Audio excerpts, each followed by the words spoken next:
ብዘይካኻ ኩሉ ሰብ ምስጥራዊ መምርሒ ዘለዎ ኮይኑ ተሰሚዑ ካይፈልጥ ዶ ገለ ሰባት ምስ ሓድሽ ሰባት ክራኸቡ ከለው ብኡድኡ ምስ ኩሉ ሰብ ተላሚዶም ኩሉ ክሰምዖም ክስሕቁን ከስሕቁን ክትሪኦም ከለኻ እዚ ተፈጥሮአዊ ተውህቦ ኢልካ ትሓስብ ትኸውን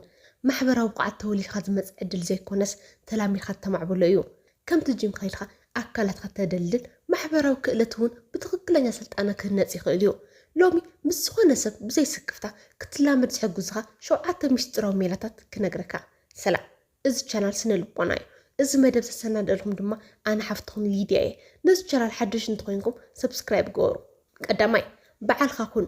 ሰብ ክትመስል ኣይትፅዓር ሰባት ነቲ ናይ ሓቂ መንነትካ እዮም ዘኽብሩን ዝፈትውን ሓደ ሰብ ንሓደ ክቡር ስእል ክዕዲ ከሎ ነቲ ዋና እዩ ዝደሊ እምበር ነቲ ቅዳሕ ኣይኮነን ዋላ ትቅዳሕ ብጣዕሚ ፅቡቅ ይኹን ዋግኡ ግን ትሑት እዩ ንስኻ እውን ንኻልእ ሰብ ክትመስል ክትፍትን ከለኻ ካልኣይ ደረጃ ቅዳሕ ናይቲ ሰብ ኢኻ ትኸውን በዓልካ ክትኸውን ከለኻ ግን ኣብ ዓለም መወዳደርቲ ዘይብሉ ዋና ትኸውን ሰባት ድማ ነቲ ፍሉይ መንነትካ እዮም ዝናፍቑ በዓልካ ክትኸውን ከለኻ ሓደ ዓብዪ ረብሓ ኣለካ ንሱ ድማ መፅረይ እዩ ሓቀኛ መንነትካ ክትርኢ ከለኻ እቶም ንዓኻ ዘይርድኡኻን ዘይፈትውኻን ሰባት ብባዕሎም ካብ ሂወትካ ይርሕቑ እቶም ንዓኻ ብሓቂ ዝፈትውኻን ዝርድኡኻን ድማ ይፀንሑ እዚ ማለት ኣብ ከባቢኻ ዘለዉ ሰባት ውሑዳት ይኹን እምበር ሓቀኛታትን ፅቡቅ ዝምድና ዘለዎም እዮም ዝኾኑ ብዙሕ ግዜ ሕማቅ ጎንነታትና ክንሓብእ ንፅዕር ኢና ግን ከዓ ሰባት ምስ ፍፁም ሰብ ዝምድና ክፈጥሩ ኣይኽእሉን እዮም ሰባት ዝቐርቡኻ ንስኻ እውን ከምኣቶም ድኽመት ከም ዘለካ ከም እትስሕቕ ከም እትጋገ ሓቀኛ ሰብ ምዃንካ ክሪኡ ከለው እዩ ድኽመትካ ምቕባል ድኽመት ዘይኮነስ ናይ ሓቀኛ ጥንካረ መርኣያ እዩ ኣነ ከምዚ ኢልካ ብርእሰ ተኣማንነት ክትፀንዕ ከለኻ ሰባት ንትብዓትካ ይኽብርዎ በዓልካ ክትኸውን ከለኻ ምስ ርእስኻ ኣይትበኣስን ኢኻ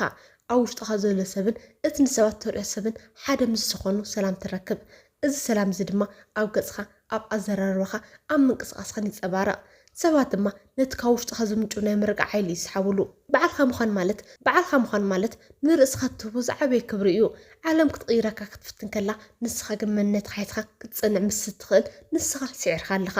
ኣብ ክንዲ ንሰባት ትሕጉስ ንርእስኻ ክብራ ሽዑ እቶም ትክክለኛታት ሰባት ናብ ሂወትካ ክመፁ እዮም ካልኣይ መዓዝ ከም ተቋርፅ ፍለጥ እቲ ዕላል ሰልችዎም እንተኮይኑ ተገንዚብካ ፅቡቅ ግዜ ሃሊካ ኢልካ ምፍላይ ንኻልእ ግዜ ፅቡቅ ዕድል ይፈጥረልካ ኣብ ስነ ልቦና ሰባት ንሓደ ዝዝርብ ብምሉእ ኣይኮነ ዝዝክርዎ ብዝያዳ ዝዝክርዎ ነቲ ኣብ መወዳእታ ዝሰምዖ ስምዒት እዩ እቲ ዝርብ ብጣዕሚ ጥዑም እናሃለዎ ሰባት ሰልችዎም ከይበፅሑ ቀዲምካ ሕጂ ክኸይድ ኣለኒ ግን ብጣዕሚ ደስ ዝብል ግዜ እዩ ነይሩ ኢልካ እንተዓፂኻዮ እቲ ሰብ ንዓኻ ዝዝክረካ ብናፍቆትን ብፅቡቅ ስምዒትን እዩ ከይፀገብክዎ ከደ ዝብል ስምዒት ድማ ንኻልእ ግዜ ክረኽበካ ባህጊ ይሕድረሉ ሰባት ብመልሓሶም ሕረ ይብሉ እምበር ኣካላቶም ግን ሓቂ ይዛረብ እዩ ሓደ ሰብ ዝርር ምስ ሰልቸዮ ወይ ምስ ተሃወኸ እዞም ስዑ ምልክታት የርኢ ዓይኑ ካብ ገፅካ ልጊሱ ናብ ሰዓቱ ወይ ናብ ሞባይል ክጥምት ከሎ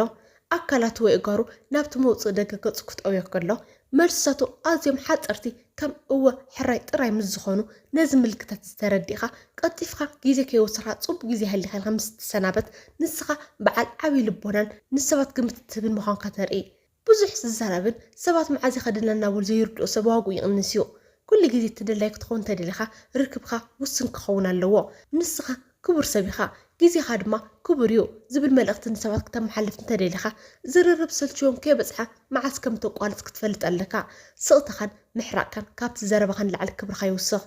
መዓዝ ከም ተቋርፅ ምፍላጥ ማለት ንኻልኦት ምኽባርን ንርእስኻ ምፍቃርን ማለት እዩ ካብ ዘይጥዕም ቦታ ቀልጢፍካ ምውፃእ ንኻልእ ግዜ ዝበለፀ መንገዲ ይኸፍተልካ ሳልሳይ ትሕትና ሃሊኻ ብዛዕባ ርእስኻ ጥራይ ኣይትዛረብ ንኻልኦት ዕድል ሃቦምን ንዓታቶም ዘገድስ ነገር ኣልዕል ገሊኦም ሰባት ለክዕ ከም መስትያት እዮም ኣብ ዝኸድዎ ቦታ ኩሉ ኣነ ጥራይ ክርእዩ ይደልዩ ኩሉ ዕላላቶም ብዛዕባ ገዛ ርእሶም ዓወቶምን ፀገሞምን ጥራይ ገሊኦም ግን ከም መስኮት እዮም ብዓይኖምን ንዓለም ንሰባት ይጥምቱ ትሕትና ዘለዎ ሰብ መስኮት እዩ ዝኸፍት ንሰባት ክሪኦም ታሪኾም ክሰምዕን ክርድኦምን ድልው እዩ ሰባት ድማ ኣብ ከባቢ መስኮት እምበር ኣብ ቅድሚ መስትያት ነዊሕ ግዜ ደው ምባል ኣይፈትውን እዮም ብዛዕባ ርእሱ ጥራይ ዝዛረብ ሰብ ኩሉ ይፈልጥ እየ ዝብል መልእኽቲ የመሓላልፍ ትሑት ሰብ ግን በሊሕ እዩ ምክንያቱ ካብ ነፍሲ ወከፍ ሰብ ዝመሃሮ ነገር ከም ዘሎ ይፈልጥ እዩ ንሰባት ብዛዕባ ሂወቶም ስራሕን ርእቶምን ሕቶታት ክትሓትት ከለኻ ንዓታቶም ከም ዘኽበርካዮም ጥራይ ዘይኮነስ ንባዕልካ እውን ፍልጠትካ ትህብ ትምለኻ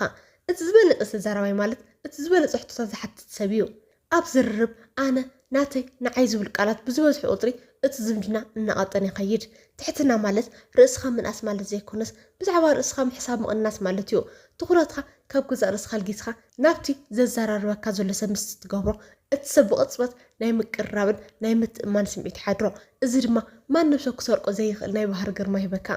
ትሕት ሰብ ሓደ ነገር ንምንጋር ኣይቀዳደምን እዩ ስቕልካ ምስማዕ ንምዓሉ ዓብዪ ህያብ እዩ ሓደ ሰብ ፀገም ክነገርካ ከሎ መፍትሒ ካብ ምሃብ ወይ ታሪክካ ካብ ምትእትታው እወ ይርድእን ኣሎ ቀፅል ኢልካ ጥራይ ምስማዕ ካብ 100 ምኽርታት ንላዕሊ ዋጋ ኣለዎ እዚ ዓይነት ትሕትና ንዓኻ ኣብ ኣእምሮ ሰባት ካብ ውሕስን ፅኑዕን ሰብ ገይሩ ይቕምጠካ ትሕትና ማለት ንኻልኦት ቦታ ምሃብ ማለት እዩ ብዛዕባ ርእስኻ ዘይኮነስ ብዛዕባ ሰባት ክትዛረብ ከለኻ ሰባት ብባዕሎም ናባኻ ይሰሓቡ ብርሃንካ ንምርኣይ ንኻልኦት ኣይተፀልምት ንዓታቶም ኣብርህሎም ሽዑ ንስኻ ዝያዳ ክትበሪኻ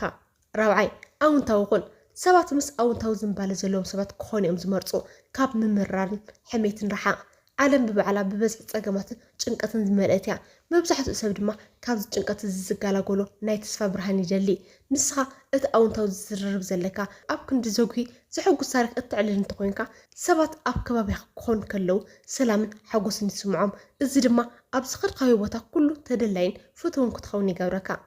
ሕሜት ሓደ ካብቶም ዝኸፍኡ ማሕበራዊ መርዛት እዩ ብዛዕባ ሓደ ዘይነበረ ሰብ ሕማቅ ክትዛረብ ከለኻ እቲ ሰምዐካ ዘሎ ሰብ ብዛዕባኻ ከምዚ ኢሉ ዝሓስብ እዚ ሰብ እዚ ብዛዕባ እቲ ሰብ ከም ዝዛረብ ካብ ኮነ ፅባሕ ድማ ብዛዕባይ ከምኡ ክዛረብ እዩ ሕሜት ንግዚኡ መቐረት ዘለዎ ይመስል ይኸውን ንነዊሕ ግዜ ግን ንመንነትካ ዘቃልልን ሰባት ንዓኻ ከይኣምኑኻ ዝገብርን እዩ ዓበይቲ እሙሮታት ብዛዕባ ሓሳባት ይዝስትዩ ንእሽቶ እሙሮታት ግን ብዛዕባ ሰባት ይዕልሉ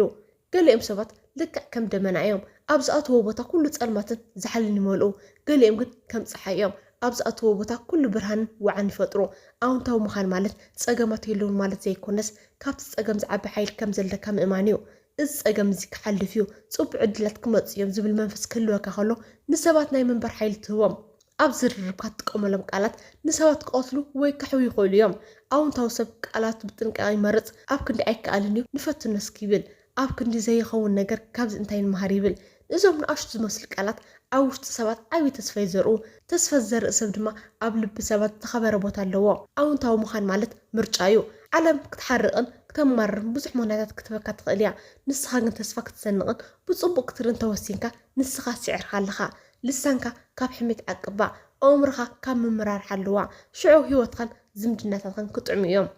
ሓምሻይ ፅኒኢልካ ስማዕ ሰባት ክዛረቡ ከለው ብጥንቃቐ ስምዓዮም ሰብ ክዛረብ ከሎ ምቁራፅ ኣይፅቡቕን ልክዕ ከምቲ ኣካላትና ንምንባር ኦክስጅን ዘሎ ኣእምሮና ስምዒታት ድማ ክንሰምዕ ይፀምኡ እዮም ሓደ ሰብ ፅኒኢልካ ክትሰምዖ ከለኻ ንዕኡ ናይ ስነ ልቦና ኦክስጅን ትህቦ ኣለኻ ማለት እዩ ሰባት ምስ ተሰምዑ ውሽጣዊ ፀቕጦም ይፈኽሰሎም ዝያዳ ድማ ይቐርቡኻ እቲ ዝበለፀ መግለፂ ፍቕርን ክብረትን ነቲ ዝዛረብ ዘሎ ሰብ ሙሉእ ኣቓልቦኻ ምሃብ እዩ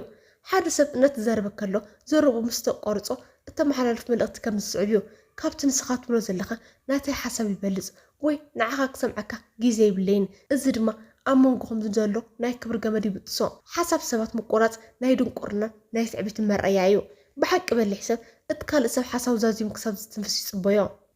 ተፈጥሮ ክልተ እዛንን ሓደ መልሓስን ዝሃበትና ካብቲ ንዛረቦ ዕፅፊ ክንሰምዕ ስለ ዘለና እዩ ፅኒኢልካ ክትሰምዕ ከለኻ ንሰባት ጥራይ ዘይኮነስ ንዓለም እውን ትምህር ኣለኻ ክትዛረብ ከለኻ ነቲ ቀደም ትፈልጦ ነገርካ ትደግሞ ዘለኻ ክትሰምዕ ከለኻ ግን ሓድሽ ነገር ትምሃር ኣለኻ ስለዚ ምስማዕ ናይ ጥበበኛታት መንገዲ እዩ ሻድሻይ ሞገስ ወይ ምስጋና ሃብ ሓቀኛ ዝኾነ ንኣዳ ሃብ ንኣብነት እዚ ተዛረብካይ መምህር እዩ ወይ ፅቡቅ ሓሳብ ይበል ኣብዛ ሰብ ንሰብ ክነቅፍን ጌጋታት ክደሊ ዝውዕለላ ዓለም ምስጋና ምሃብ ልክዕ ከም ሓደ ናይ ተስፋ ህያብ እዩ ሓደ ሰብ ፅቡቅ ስራሕ ክሰርሕ ከሎ ወይ ፅቡቅ ክኽደን ከሎ ብልሳንካ ምስ ትምስክረሉ ኣብ ውሽጡ ዓብዪ ናይ ሓጎስ ሆርሞን ትፈጥረሉ ኣለኻ ሰባት ነቲ ዝሐጎሶም ሰብ ኣይርስዕውን እዮም ስለዚ ምስጋና ካብ ኩሉ ዝቐለለ ግን ድማ ዝኸበረ ማሕበራዊ ፍሪ እዩ ንኻልኦት ሰባት ክትንእድ ምስ ትኽእል ንስኻ ብርእስኻ እትተኣማመን ሰብ ምዃንካ ተርኢ ኣለኻ ብርእሶም ዘይተኣማመኑን ቅንእ ዘለዎም ሰባት ንኻልእ ሰብ ክንእዱ ኣይኽእሉን እዮም ምክንያቱ ፅባቐ ካልኦት ንዓታቶም ከም ዝቐንሱ ገይሮም ስለ ዝሓስቡ ንስኻ ግን ሞገስ ክትብ ከለኻ ኣነ እኹል እየ ንዓኻ ፅቡቅ ነይርካ ዝብል ናይ ሓያላት መልእኽቲ ኢኻ ተመሓላልፍ ዘለኻ ሞገስ ወይ ምስጋና ምሃብ ማለት ኣብ ልቢ ሰባት ፅቡቅ ዘርኢ ምዝራእ ማለት እዩ ቃላትካ ንሰባት ንምህናፅ እምበር ንምፍራስ ኣይትጠቐመሎም ፅቡቅ ርአ ፅቡቅ ትዛረብ ሽዑ ዓለም ብሞገስ ክትርእየካ እያ ሻውዓይ ዕንቲ ምትእስሳር ግበር ምስ ሰብ ክትዛረብ ከለኻ ዓይን ዓይኖም ንምርኣይ ትኹረት ከም ዝሃብካዮምን ከም እትተኣማመን የርኢ ምስ ሓደ ሰብ ክትዛረብ ከለኻ ዓይን ዓይኑ ክትጥምት እንተደኣ ፈሪሕካ እቲ ሰብ ዘይፍላጥ እዚ ሰብ እዚ ገለ ነገር ይሓቢ ኣሎ ወይ ድማ ብርእሱ ኣይተኣማመንን ዝብል ግምት ይሓድሮ عين متماتكن أنا نصرية نعهون أي فرحكان يزبل ناي حيالة ملأختيو إزدما بغضفت ناي كبر مدرخ فترة الخان أنت متسار مقبار مالت بذيك قالت حيال زر مكياد مالتيو عينها أمرت أيت قبر أنك عرخان سفت أمتهم عينها برهان يخون ترقيت خدمات صنع يخون شعو سبات قالها كيسبعو كخبرها يوم نلوم تدار لكم مدب زي مثل أبسط الفيديو بخال أقدر سرس كسام الراغب سلام صنحو